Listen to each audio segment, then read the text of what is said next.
Money in the Bank 2024 is less than a month away, the night where stars can be made, bodies are broken, pushes are set in motion, and sometimes where very weird decisions are made. The Money in the Bank ladder match is iconic. Not only is it the hardest match to win in the damn video games, but it's a match that can easily create a superstar. But with 24 men's Money in the Bank matches in history, there's been a fair share of fumbles and missed opportunities. So let's go back and take a look at every single Money in the Bank match and decide who really should have won.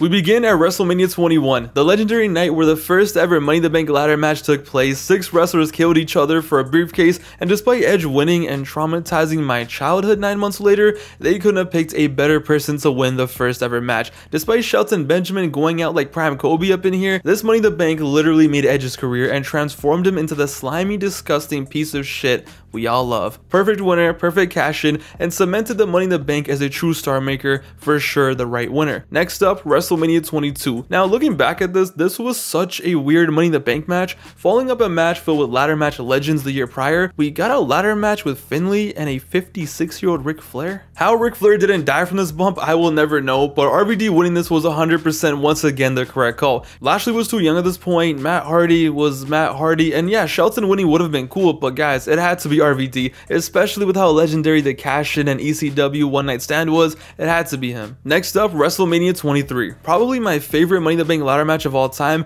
and I think I can speak for all of us who were kids watching this back in the day. We all wanted Jeff Hardy to win this. He didn't, but hey, at least he killed Edge. That's good enough for me. Mr. Kennedy ended up winning this match, and this was supposed to set up the biggest push we had seen in years. Mr. Kennedy was gonna be sent to the moon with a briefcase, but he wasn't because he was injured and lost the briefcase to Edge, and we know what happened there. And honestly, it all worked out. Kennedy won the match that he should have won. Edge took the briefcase from him and proceeded to become Supreme Master, slimy piece of shit. It all worked out for the best, except for Mr. Kennedy, but I don't think anyone's complaining. WrestleMania 24 in 2008, this is the first one where I would actually change a winner. As much as I love seeing CM Punk clap Edge and give him a taste of his own medicine and cash in on him, I don't think this was a time for Punk to win. I don't think he was ready yet. Ideally, this would have been the perfect time for Jeff Hardy to win, but he just had to get suspended and caught for drugs.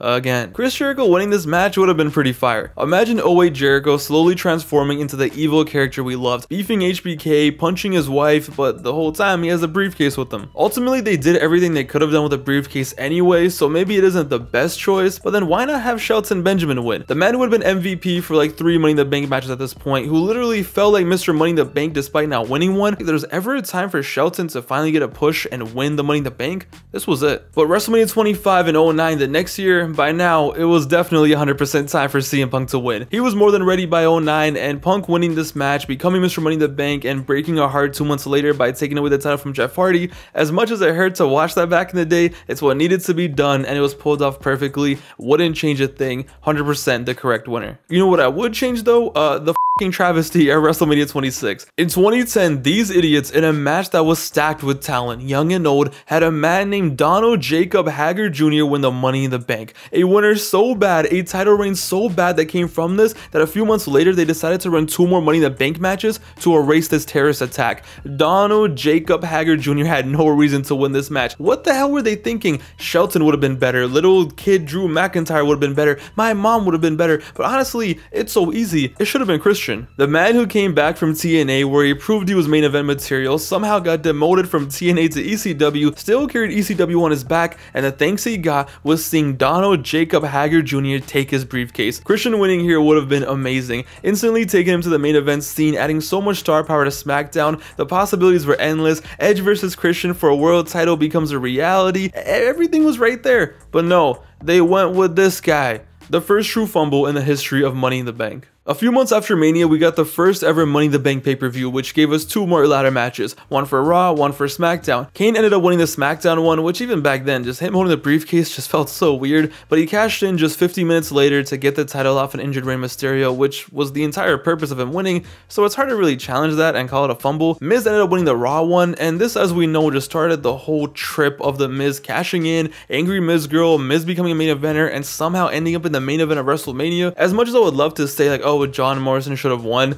the briefcase literally did the best job it could. It took this man to the main event of WrestleMania. Hard to change that, hard to fight that. Money in the Bank 2011, Daniel Bryan ended up winning the SmackDown briefcase, and he was 100% the right choice and the logical choice. Now on the Raw side, Alberto Del Rio winning, I can't. By 2011, I was so done with Alberto Del Rio. Like, he just didn't do anything for me. By this point, he had already won the Rumble this year, and when you look at this match in the pool, guys, R-Truth was on some shit. Back in 2011, R-Truth as a heel was putting up Will Chamberlain numbers, smoking on TV, clowning John Cena fans, being straight up delusional.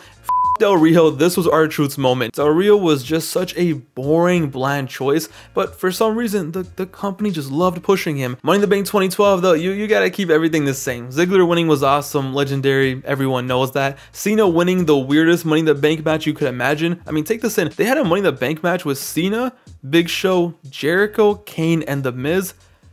What are we doing here? But Cena winning here and cashing in and becoming the first person to ever lose their cash in, it kind of had to be done. Plus, we got his goofy ass face when he won. 2013 though was a trip. If you go back and watch the world title Money in the Bank match, it is insane to see how over Cody Rhodes was back in 2013. The fans were begging for him to win. They were going crazy for him. It was like he was 2024 Cody out there, but he lost and Sandow ended up winning by turning on Cody, which wasn't the worst thing. It's just that he lost his cash into Cena and then they basically pretended like this match never happened because they unified the titles. So it's crazy to look back at this match because it didn't matter who won. Cody, Sandow, Ambrose, Chris Benoit, no matter who won, they were not getting involved in the title scene once it got unified, which is pretty sad because this match literally meant nothing. Orton won the other one, the real one, the one that actually mattered, which makes sense. He screwed over Bryan a month later, became unified champion. It was what it was. I think it was the right choice. 2014 comes and you have Seth Rollins winning it and cashing in at Mania. Like, come on, this is perfect. No one can hate on this. No one can deny this. The biggest home run they've hit since Edge back in 05. 110% the correct winner. Elevated Rollins straight to the top. Moving into 2015 though, this is where things get a little funky. 2015 was such a weird time to be a fan. The roster was so cooked at this point that Sheamus won the briefcase looking like this, and it was like the most whatever win we had ever seen. Sheamus, solid wrestler, finally getting the respect he deserves, I respect it, but in 2015, was anyone really hyped for a Sheamus Money in the Bank win? The whole match was filled with people who even in hindsight, I don't see them winning. I think the person who should have won this match was someone who wasn't even in the match. I guess that's kind of cheating, but if there's any match that needs that help, it's this one. 2015 should have been the time where Bray Wyatt won the Money in the Bank. Bray Wyatt at this point still had that aura, he still had that swagger, he still had that cult, he still had the magic. He lost to Cena the year before at Mania, he lost to Taker this year, but what better way to build him back up and give him his fire back than by bringing him back to the main event and giving him the Money in the Bank. I feel like there was so much momentum left with the cult gimmick. You give Bray the Money in the Bank, there's so many things you can do, so many cool little shenanigans. In my opinion, he wins Money in the Bank here and goes on a run. His career is changed forever. Now, would have been 100% success? I don't know, I can't say that, but 2015 just seemed like the perfect time to take that risk with Bray. He was still new enough, still fresh enough, he hadn't been cooked yet. They could have really done something here. In 2016, 11 years after the first Money in the Bank, they had Dean Ambrose win the briefcase. He cashed it on the same night. Great moment, great night, great match. Set up the 2016 SmackDown we love so much perfectly, no problem whatsoever. But by the time we reached 2017, 12 years after the first Money in the Bank match, this is where things just get ridiculous. The Money in the Bank had a great success rate. Yeah, there were some fumbles like Del Rio and this idiot, but overall we had some great moments, great cash-ins, stars were made, and more often than not, Money in the Bank was serving its purpose. But after 2017, this is where Money in the Bank just died. In 2017, Baron Corbin won the Money in the Bank match, and this was like the stupidest thing we had ever seen. Now, Corbin winning wasn't the worst thing at the time, but his run with the briefcase was actually mentally challenged. I don't know how else to describe it.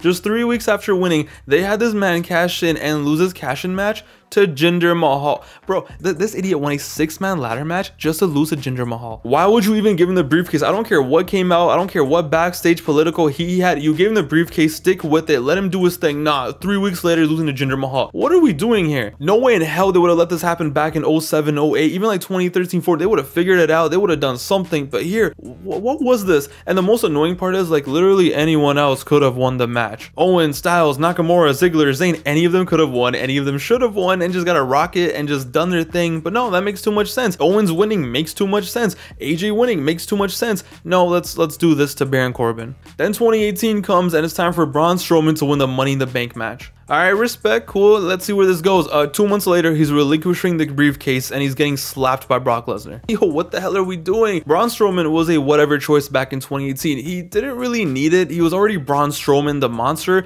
Like back in 2018, everyone already thought that he was a guaranteed future world champion main eventer. And the crazy part was him winning the Money in the Bank actually ruined his momentum. How the hell does that happen? But when I look back at the 2018 Money in the Bank, I think Samoa Joe should have won this. Samoa Joe wins, gets his Money in the Bank, becomes a demon, goes to SmackDown, cashes in on AJ Styles or something, and it's AJ chasing him instead of the other way around. I think it could have been special. He could have made some magic. But no, let's just waste it on Braun Strowman. Great guys. And then there's 2019, yes, the legendary Money in the Bank match where 7 men killed each other for 20 minutes, falling off ladders and dying for the industry, just for Brock Lesnar, who wasn't even in the match, to walk out, climb the ladder, and just take the briefcase. Great. Just legendary, amazing booking. Because when I think of someone who needs the Money in the Bank, I think of Brock Lesnar. Why the hell would he need to win Money in the Bank to get a rematch for his title that he just lost? He's Brock Lesnar. Why clap the 7 men who actually wrestled for no reason? Listen, Brock was hilarious with the briefcase and everything. I get that, but there was no reason for this. Heel Drew McIntyre should have won this match back in 2019. This made so much sense back in 2019. It would have elevated Drew McIntyre faster and earlier, and honestly, it could have been one of the situations where he could have slowly turned face even with the briefcase. But no, why would we do that? And then there's 2020. Can you even call this a Money in the Bank match? But did Otis really need to win this? Yo, what happened to the briefcase I loved? And then just to tarnish it even more and just destroy it, piss on it, ruin it, Otis wins, never cashes in, Miz steals it from him, cashes in, loses the week after. Great, amazing. AJ Styles should have won this. Fresh off the Boneyard match, he could have got his lick back, he could have got some swagger back, could have got some of that aura back. Let him be Mr. Money in the Bank. Would have been better than Otis winning and then losing and then whatever the hell happened. As you can see, they did not care about this briefcase whatsoever. When it comes to 2021, I feel like a lot of people might go back and want to change this and might be like, oh, I wish this person won or this person should have won. I'm still fine with Big E winning. I think it was a cool moment. The fans were so happy. Like, if you go back and watch it, the fans were going crazy. They're rabid. They love it. He definitely deserved it. I thought it was a cool moment. Now, the only thing I would change is obviously the booking of him after winning the Money in the Bank. But on this night, I think he still should have won. He was the right choice. Now, in 2022 with Austin Theory, like, yo, bro, what do I even say? Austin Theory won the Money in the Bank and then cashed in on the US title and then lost. How does that even happen? How is that even allowed? How, as a society, did we go from Money in the Bank in 2005, 06, 2012, 2013, whatever, to this? A total joke, a total waste of a Money in the Bank year. And realistically, no one who won was going to do anything anyway because we knew Roman had the titles hostage. But this idiot, really? Honestly, it should have been Sami Zayn. So much more fun, so much more drama could have happened. I think it would have been the best option. I think it would have been great. No, let's give it to Austin Theory so we can cash in on the US title, bruv, and still have him lose. And lastly, finally, the 2023 Money in the Bank, Damian Priest ended up winning. The man who won and cashed in at Mania and who's still the champion right now as of this moment, who's about to take on Drew at Clash of the Castle. Great cash in, respect. He won the match. It was cool. It's fine. But I can't lie. Part of me still wishes that LA Knight had won that match. Just imagine at WrestleMania, Drew McIntyre wins, he beats Seth Rollins, and then it's LA Knight's music that hits, and he's the one who comes out, and he's the one who takes the title. Crowd would have went crazy, even more crazy than they did. It would have been a really fun, great moment. I don't know, I envisioned that, and I'm like, damn, that would have been special. I don't mind Damian winning, it's still no problem, it's still really cool.